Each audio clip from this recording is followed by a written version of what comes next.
Kelvin, Shearing Sheep New Zealand with Murray Sargent. I'm normally unbiased when I come talk to people, and I don't let them talk about their ram sales. But it's ram selling season. Murray, you've had your open day today. How are you feeling about the turnout today and the questions you've been asked? You know, it was a good day. We had a reasonable number of people, and I think it went well. People are becoming more used to understanding the records, and it's great because there's a lot of effort goes into creating these recorded sheep. So there were some really, really good questions. Certainly one of them was regarding Kala and Feck and how they connect, and another person was trying to understand the catalogue regarding index and the rankings for facial eczema.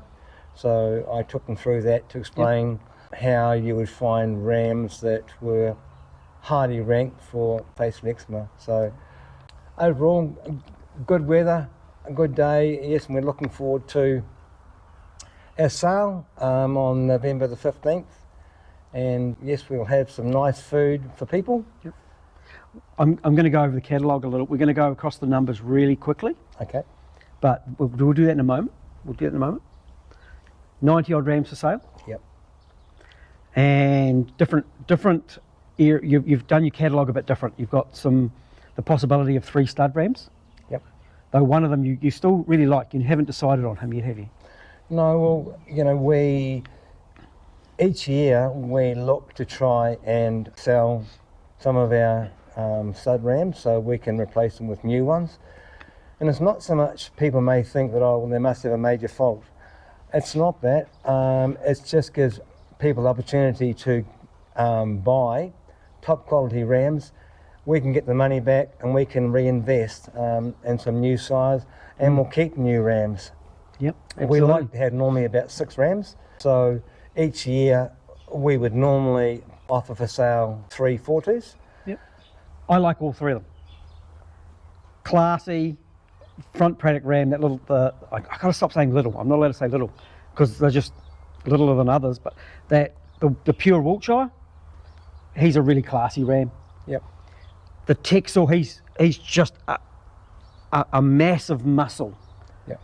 And I'm looking forward to seeing his offspring come through across your sheep. And that Exlana cross is the one that you're really, I think if someone wants to buy them, they're going to have to pay you a lot of money, aren't they? The Texel cross from Southland, Ingfield, has got really, really good sill figures, and I think that he should go pretty well. He's got a lot of growth and a lot of meat. Then the Mount Cass Exlana Wiltshire cross, he's the one I'm not sure about whether I can let him go. His father's got such good numbers, and he does look really, really good. But I do try and sell 3 rams a year. And then there's another one from Mount Cass that's a Wiltshire with the Myomax gene, so he's part Texel. And he's a nice ram, well-rounded, not exceptionally big, but a nice ram, very, very calm. So yeah, I think people will be pretty happy with any of those rams, really. Now I'm gonna put you on the spot because I always do. Yep. If a stud breeder wants one of those rams, yep, and you have, I understand why you have the transfer fee that you have. yep. If they want to negotiate your transfer fee, it can't be done on auction day, can it? The transfer fee is there to protect our genetics, and as I haven't bred any of those 3 rams, you know, I'm open to someone contacting me directly or through an agent, and we can discuss that. Moving on to the rams you've offered. You've got 93, but last time I was here you had well more than 93 rams. Yep. What happened to the other ones? Well, we had about 150 that we felt were the cream of the crop and could have gone to auction, but we are concerned about ram sales this year, and we were approached by some bigger block stations that wanted large number of rams, and we negotiated a price that we're both happy with. So 50 rams are going to go for private sale.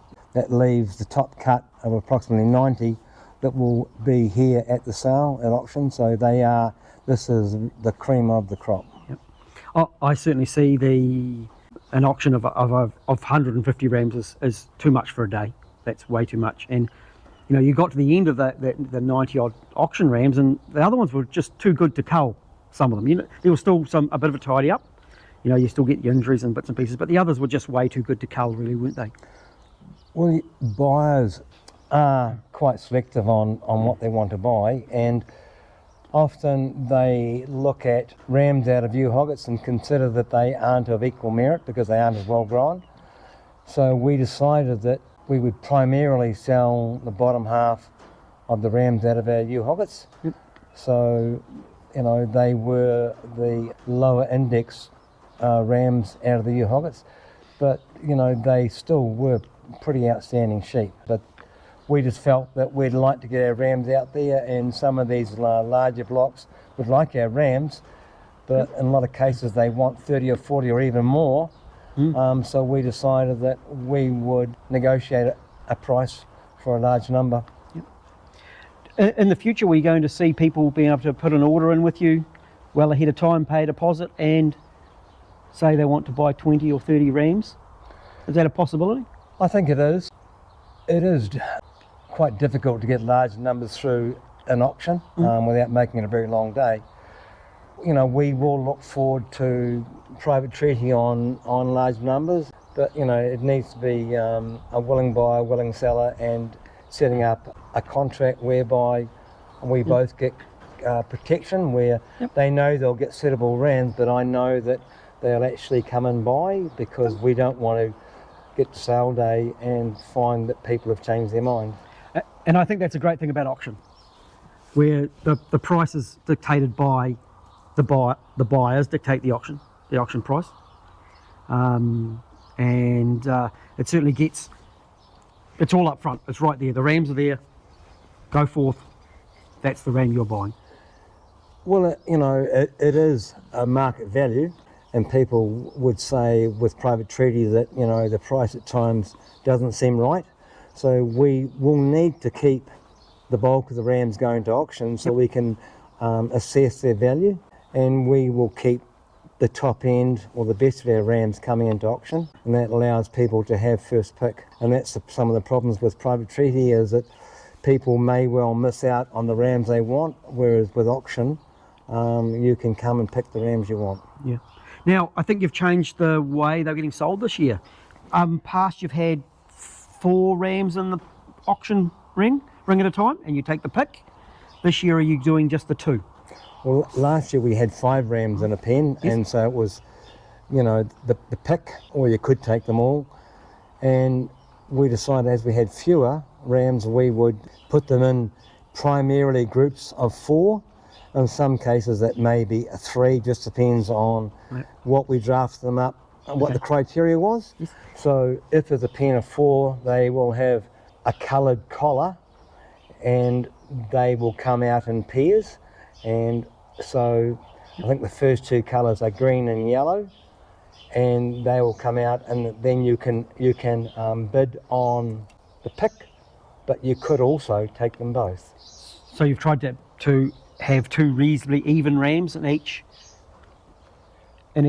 presentation, each as they come into the ring? That's right. Well, what we've done is I've gone through and I've put the rams into their different categories. First group is the 4-2 stud size. The second group is the Kaahu White Nerdy Cross, and the third group is the FE tested rams, and then we go to the Kaahu White. But they are catalogued in their dollar value or their merit. Yep. So when you come through and say the first lot of Nerdy Cross Kaahu Whites, we'll try to put them in their highest maternal worth order, and we've gone with, say, the first pen of 4 are out of our older ewes. The next pen of equal dollar value are out of our ewe hoggets, and then the next pen we've gone back to the mixed age ewes, young rams, and then back to the hoggets. I didn't do the same with the Kaahu Whites, because I got into it and forgot what my program was, and it's been a long day and I just got it done. Oh yes. Now, your favourite ram? Do you have a pick? Murray's pick. Yeah, well, there's many I like, but I think my favourites would be, 247. Yep. And I think the other ram is, I can't recall whether it's 426 or 427. Yes, I know the ram. Yeah. He was out in the outside pen today. Yeah, they're just very typey rams, but Yep. I like a ram that's got really good figures across the board. Good for growth and meat, survival, very good feet, good for colour, and obviously they must be a good cheater.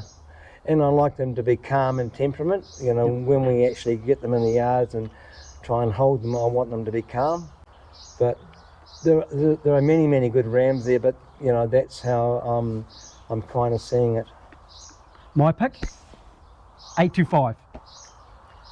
Out of a hogget, good across the board. I think he comes up at number 12th in your Metex rankings. Yep.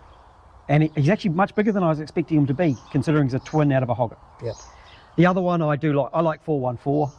Of course, he didn't get through the FE testing, but for what I'm doing, he's a fantastic ram. Lovely. 81 is nice. He's a bit of a standout there, but he is big. He's got that presence just because he's solely big. So I think he's probably going to sell for more than 825, and that's why I went for 825, because he's more in a user-friendly budget that I've got. Yeah.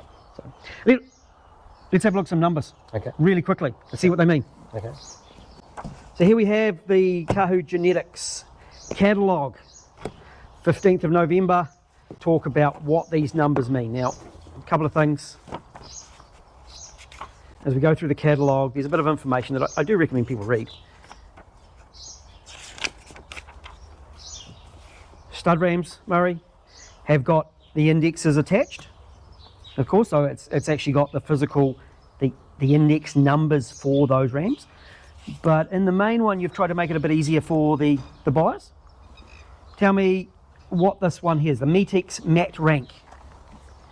So Metex MAT rank. So MAT is for maternal, isn't it? Yeah. So the Metex is just a name that I started with before we established our brand Kaahu White. So that Metex is a name that's on our tag, and the MAT maternal, that's just a maternal ranking. That's the overall dollar value of the rams when you combine reproduction, survival, growth. Then there's a penalty for adult size that comes off, and meat. Yeah, meat's the final one. It's up to the year, isn't it? Yes. So it's all the production traits without the health traits. Yep.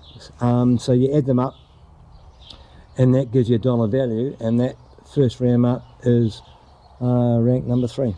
Yep. DP standing for dual purpose. CR is reproduction, isn't it? So that's... Well, it's a capped reproduction. That's what the C's for, because... Yes, okay. Originally, before they capped it, indexes were getting too high, mainly because of very high reproduction.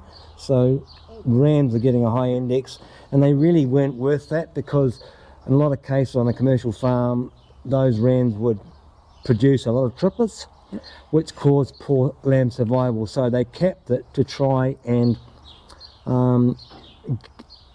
get rams in there that had a good index, but not such a high reproduction number, so that it was just better for commercial farmers. Right.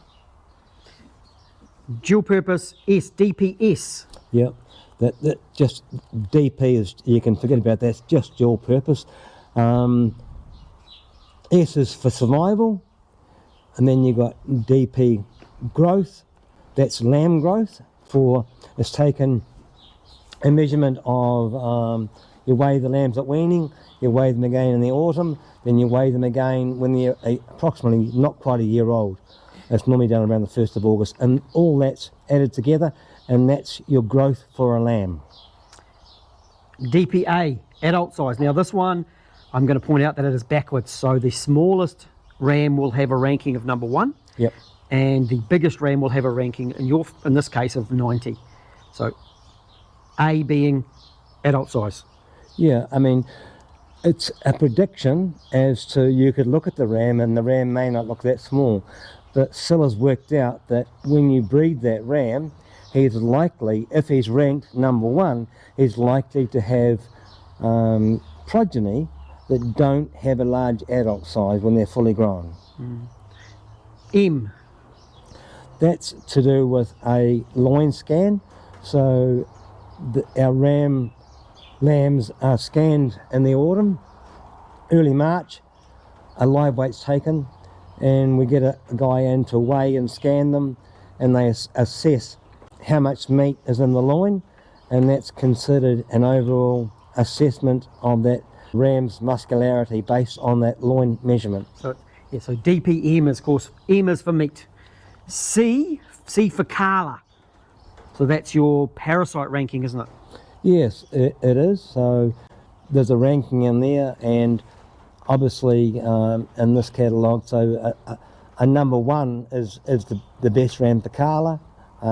This particular ram is ranked number 10, so still extremely good.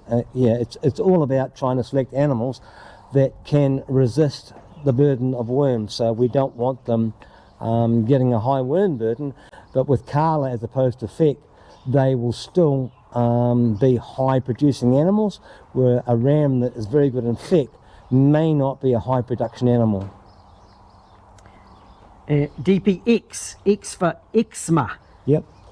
Yep, for eczema. So this is about facial eczema, and this is based on, once again, within our flock, and we have Ramguard dosed rams for sale. So this ranking is based either totally on an eczema test or a breeding value prediction based on this test. So we've tested some, so there'll be half brothers in there, and this ranking could be based on that test. So all the data goes in, and then Silla will work out how good they think that ram hogget is. So you got that DPX ranking. Shedding score. So he's a shedding 9. Does that mean he doesn't lose all his wool? Well, we did a shedding score on all the lambs, ewe lambs and ram lambs. A 10 is 100% shed. At that, we did that on the 5th of March. And a 9 is a 90%, an 8 will be an 80%. We didn't keep anything past an 8, and now for the rams to get to sale, if they haven't completely shed by now, they don't come forward into the sale group. Yep. So they could be an 8, but if they completely shed now, they still come forward as an 8. Yes. But we categorise them, I think, in the front of the catalogue as being slightly later, but they are a full shedder. Yeah. So that actually means more that the time to take the shed, they'll be a little bit later rather than the fact that they don't shed at all. They'll still shed everything, just later. That's correct. And then a foot score, most of them are A's. You've got some A pluses. I think I've seen some A minuses. You foot score all of your rams across as they're growing. Yes, so just going back to foot score, we are changing that every year and deciding kind of how we'll do it. So what we do, the animal gets manhandled while they're smaller, and they get every hoof and every toe gets checked. So if you're an A, it means your average of the flock, and it means one of your toes isn't absolutely perfect in shape. So the wall or the edge of it isn't perfect, so you stay an A. If you want to be an A plus as a ram, every toe has to be perfect in shape, and the wall cannot be broken. Right, got it. So there were very, very few of those that had every digit perfect. Yep. And an A minus is a ram that is below average. They're not the worst sheep that we've had. The worst go to the works, we cull them. They were a ram that we thought was still very worthy of being kept. They're better suited to dry areas, but they will have a toe, or I would say in most cases they would only have one digit that's broken, or the edge wall's not perfect, but they may have had scald in their life. Right. So we think with that we can't make them an A. Because they've had scald, we think they should be downgraded, and we warn people they're better to go to an area that's not high rainfall. Right, okay. Now I'm going to cover some of the other information that's on this catalogue. Yep. And if I'm wrong, please correct me. So on here we've got the ram number. Now if they are looking for that ram number in Improve, and I highly recommend people use Improve, they should put your flock number in. Yep. Your flock number would be 2422. Yep. So they go 2422 dot the ram number 426 in this case /23, Yep. and that would bring them up on Improve. You've got your birth rank, so whether they're a twin or a single or a triplet, and how many lambs out of that litter were weaned. Yep. If there's a FE test, of course, and there's the colour that they're going to have on and it's really important to watch to make sure that the people buy the correct ram, because on auction day, if you bid on it and you pick it, you own it. So that's really important. We've got the sire. We're in the nudie ram run, so these are all going to be the two nudie options, ND62 or ND200. Then you've got the ewe, and of course we've got the ewe's age at the end. That 21 is the ewe's age. So we've got the fertility, and so this is the lambs that ewe has had. So she's a 21. As a hogget, she's had twins. Yep. And then as a two-tooth, she's had twins. Yep. She's then had lambs again this year, which I'd really like to have this year's lambs in there, but just getting that sorted is there's a lot of work to do that. So you've got that last number is again, will relate to the birth ranking of the ram that is being offered. Yep. So that's actually got a lot of other information apart from just in there. I've also noticed in a few cases you've got like here, you've been really, really nice and you've offered twins. So you've got 426 and 427, which if we look through the catalogue, it's kind of suggests that those rams are very good rams if both of them made it into your catalogue, doesn't it? Well, my pick, I would rate, well, my picks are 426, 427 and 247. They are the rams that, when I look at everything that I really, really like, feet and all the records, yeah, so, yeah. One of the anomalies that happens too, which I think is really interesting, is when you get two rams like this that are very similar, their ranking can be quite different, and often it comes down to that adult size. Yep. This guy must be a real beast because he's been marked down for adult size because he's a 63. This one's got a smaller adult size, but he hasn't quite got the ranking of his brother. So he's clearly a bit of a beast because he's very similar. Yep. He's got a lot more growth, far more growth, and he's got far more meat, hasn't he? Yep. So he really, and it shows up when you can compare two rams that are very similar. Yep. It's quite funny when you look at them, you see them side by side. 426 is not exceptionally big, and you look at him and you say, he surely can't have those figures. Well, he does.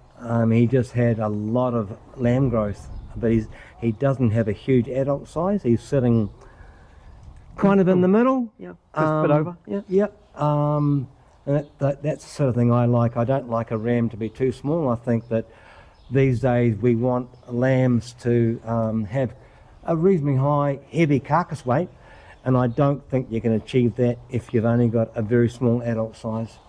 Excellent. Right. Good luck for your sale, and I'll see you down here on the day. Thank you very much.